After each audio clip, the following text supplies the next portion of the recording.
Oke, saya hari ini ingin melanjutkan materi diskusi kita di mata kuliah keselamatan dan kesehatan kerja atau K3 Industri.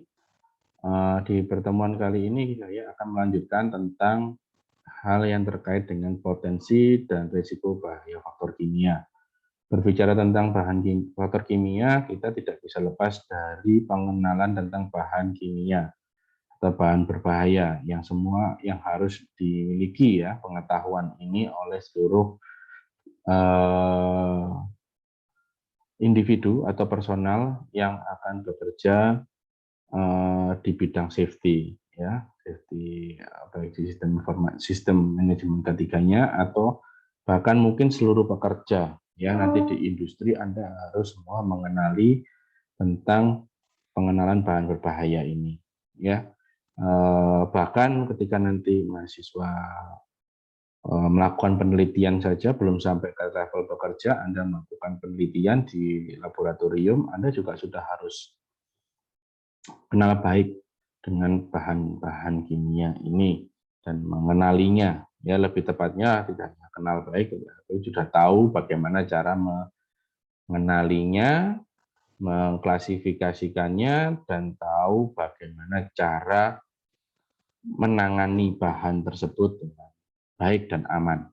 Jadi kata aman ini adalah kata kuncinya karena eh, semua bahan kimia pasti akan memiliki efek ya, baik secara langsung, ada secara immediately atau saat itu juga memberikan dampak atau bahkan yang mungkin dalam waktu yang cukup lama, paparan yang cukup lama baru memiliki dampak ya. Maka kita harus mengenali itu. Oke, semua sudah tertulis dengan lengkap, tetapi saya akan memberikan sekilas saja informasi dari slide yang sudah saya siapkan. Oke, jadi kita tahu sendiri bahwa ada berbagai macam sumber bahaya, ya. Nah, kita nanti akan bicara di bagian bahan kimia, ya. Ini sumber-sumber bahaya yang nanti bisa memberikan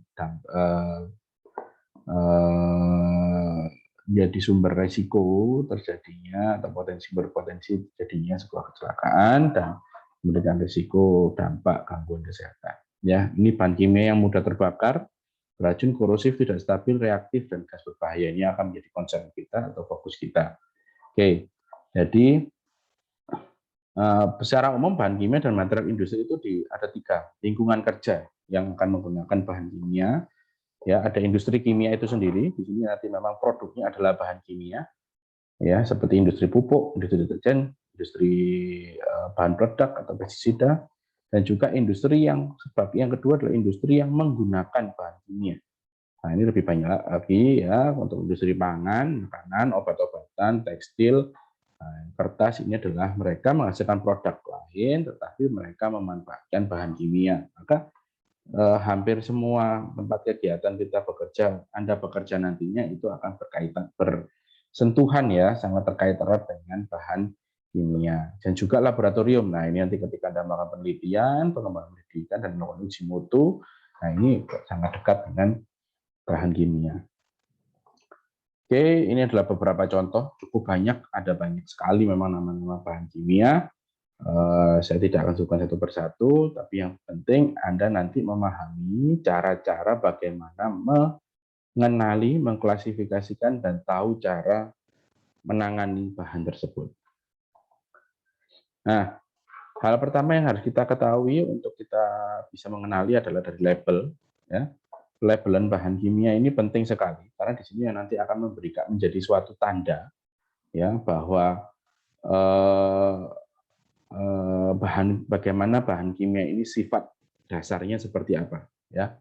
Jadi tandanya bisa berupa gambar, kombinasi dari gambar dan atau simbol, atau juga ada huruf dan tulisan, di mana kombinasi keduanya membentuk pernyataan tentang bagaimana sebuah atau sifat dari sebuah bahan tersebut.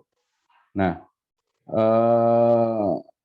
pastinya secara umum akan ada nama bahan atau nama dagang nama bahan aktifnya. Kenapa kok ada perbedaan nama bahan aktif dan nama dagang? Karena ada beberapa bahan kimia yang mereka lebih di nama besarnya itu yang tertulis lebih besar adalah nama dagangnya, karena biar lebih mudah dikenali di pasaran. Tapi di dalamnya ada nama bahan aktif yang menjadi penentu sifat utamanya. Lalu ada isi atau beratnya, lalu ada kalimat peringatan atau tanda simbol bahayanya dan petunjuk pertolongan pertama pada kecelakaan jika terjadi kecelakaan dan terkait dengan bahan tersebut. Nah, bahan pelabelan ini cara penting untuk mencegah penyalahgunaan dan penanganan yang tepat, ya, mencari penanganan yang tepat jika terjadi cedera atau sakit. Dan juga penting untuk proses transportasi, ya sehingga tahu ketika transportasi dibawa dan juga ketika terjadi kecelakaan tahu bagaimana cara-cara menangani. Oke, ada beberapa sistem pelabelan yang bisa digunakan, yang telah digunakan oleh beberapa negara, tetapi hampir semua secara umum memiliki konsep yang sama, ya. Jadi yang paling banyak digunakan adalah Globally Harmonized System (GHS), ya, yang dikembangkan oleh PBB untuk klasifikasi dan pelabelan bahan bahaya. Ini diadopsi oleh 67 negara termasuk Indonesia juga, ya. Yang pertama adalah kita sebut ada dengan hazardous material. Nah, kalau kita mau hazardous material, ini ada nanti yang namanya flammable, explosive. Flammable ini adalah mudah terbakar, explosive itu meledak. Meledak dan terbakar itu hal yang berbeda, ya. Lalu korosif tidak menyebabkan korosi, ya. Toksik, beracun, radioaktif ini memiliki radioaktif sehingga ini lebih biasanya berbahaya dalam jangka waktu panjang, tidak secara langsung, tapi bisa menyebabkan mutasi gen, penyakit kanker tertentu, ya. Seperti itu, dan ada yang mungkin mudah terdekomposisi atau reaktif jika terpapar oleh oksigen atau pada perubahan suhu, ya. Nah, nanti ada penjelasannya. Ini ada bagaimana penjelasan tentang eksplosif. Bisa Anda baca nanti, ya, ada penjelasan tentang oxidizing atau mudah teroksidasi. Gambarnya seperti ini. Ini adalah untuk bahan yang mudah teroksidasi, jadi terpapar oksigen dia langsung bisa menghasilkan reaksi tertentu, bisa meledak, bisa terbakar atau yang lainnya. Flammable atau mudah terbakar, ini gambarnya api, beda ya. Kita lihat lagi, ini adalah gambar yang untuk meledak. Jadi dia akan ada suatu reaksi berantai yang bisa menyebabkan tekanan terhadap ke segala arah, itu meledak, ya. Lalu ini gambarnya api mudah terbakar. Nah, ini biasanya ada dua, highly flammable dan juga extremely flammable. Ini biasanya bahkan ada ya bahan-bahan yang harus ditempatkan minus derajat Celcius karena pada 0 derajat ataupun pada 0 derajat dia sudah bisa menyala dan bisa menyalakan api. Ya, ada juga yang itu sudah di extremely, tidak banyak tetapi ada seperti bahan-bahan seperti ini. Lalu ini ada contohnya highly flammable substance, ya, ada yang seperti ini. Jadi tidak hanya liquid tapi bisa ada tambahan warna, ya. Kalau tadi ini adalah secara umum seperti ini, tetapi kalau merah ini artinya highly flammable. Nah, kalau merah dan ada F+ ini artinya dia extremely. Dan ini harus berbahaya, harus berhati-hati sekali ketika penanganannya. Lalu ada gambarnya, kalau gambarnya tengkorak ini adalah gambarnya toksik atau beracun, dia bisa menyebabkan kematian dalam dosis tinggi biasanya, ya. Lalu harmful iritan atau berbahaya, menyebabkan iritasi, ya, iritasi pada kulit, bisa pada mata, ini juga berbahaya, biasanya gambarnya pakai silang. Jadi penanganannya harus menggunakan alat pelindung diri secara khusus. Lalu ada korosif, ini harus berhati-hati, ini biasanya sifatnya di bahan-bahan yang asam kuat atau yang derajat keasamannya di bawah 7, ya. Nah, atau bahkan atau yang basah sekalipun, kalau sangat basah tinggi di atas 11,5 biasanya juga menyebabkan korosi, ya. Jadi di sini ada gambarnya seperti ini, ya. Lalu label selanjutnya adalah dari dangerous for environmental, atau bahan ini akan berbahaya jika dirilis di lingkungan, maka tidak boleh bahan-bahan dengan label seperti ini tidak boleh dibuang langsung ke lingkungan, atau kesaluran air yang berhubungan dengan lingkungan secara langsung. Jadi harus melalui penanganan di instalasi pengolahan limbah terlebih dahulu. Nah, mahasiswa kita tuh tidak perlu bingung untuk memahami atau menghafalkan hal itu semuanya ya. Memang tadi label-label itu sebagai informasi. Ketika Anda bertemu dengan bahan dengan label-label tersebut, maka Anda harus waspada. Gitu. Tapi untuk menanganinya, bagaimana menanganinya, Anda tidak perlu menghafalkan semuanya, dan saya tidak menyarankan untuk menghafalkan, tetapi yang saya sarankan adalah Anda harus terus-menerus cek ulang dan membaca dari lembar data keselamatan bahan atau Material Safety Data Sheet MSDS. Jadi ini materinya MSDS ini Anda bisa cari. Bahan ini bisa dicari secara terbuka luas di internet. Dan biasanya dari ketika Anda membeli suatu bahan kimia, Anda akan mendapatkan lembar data ini, SDS-nya bisa diminta dari pihak penjual atau pihak produsen, itu bisa, ya. Dan ini penting, ya. Semua harus memahami bagaimana cara membaca ini. Jadi ini secara umum, ya, MSDS ini memiliki sumber informasi bagaimana tentang suatu sifat karakteristik penanganannya. Jika terjadi kecelakaan, apa yang harus dilakukan dari suatu bahan. Jadi ini sifatnya sangat lengkap sekali, ya. Informasinya mulai disampaikan, data fisik, mulai melting point, boiling point, flash point, dan lain-lainnya, sifat toksisitasnya, dampaknya terhadap kesehatan, dan jika bagaimana pertolongan pertamanya seperti apa, reaktivitasnya bagaimana cara menyimpannya, dan bagaimana cara membuangnya, dan juga informasi alat pelindung diri seperti apa yang dibutuhkan, dan jika terjadi kebocoran atau tumpahan dari bahan tersebut, apa yang harus dilakukan. Nah, jadi sangat detail sekali. Ini material safety data sheet ini perlu untuk dipahami. Ya. Sekali lagi tidak perlu untuk dihafalkan, tetapi perlu tahu bagaimana cara membaca dan memahami dari MSDS itu. Ini yang jadi concern saya. Dan yang perlu kita lakukan ke depannya, ya. Jadi nanti kalau mahasiswa melakukan penelitian, Anda mau bekerja dengan sebuah bahan, Anda harus pastikan dulu membaca MSDS-nya, bagaimana sifat-sifat bahan tersebut, bagaimana menanganinya agar Anda tidak mengalami kecelakaan kerja saat melakukan penelitian, ya. Tujuannya adanya MSDS adalah disiapkan oleh industri, ya, manufaktur industri dari bahan kimia tersebut atau importir untuk memberikan penjelasan tentang karakteristik dari produk dan memberikan informasi yang cukup untuk potensi bahaya yang ada dan bagaimana penanganannya.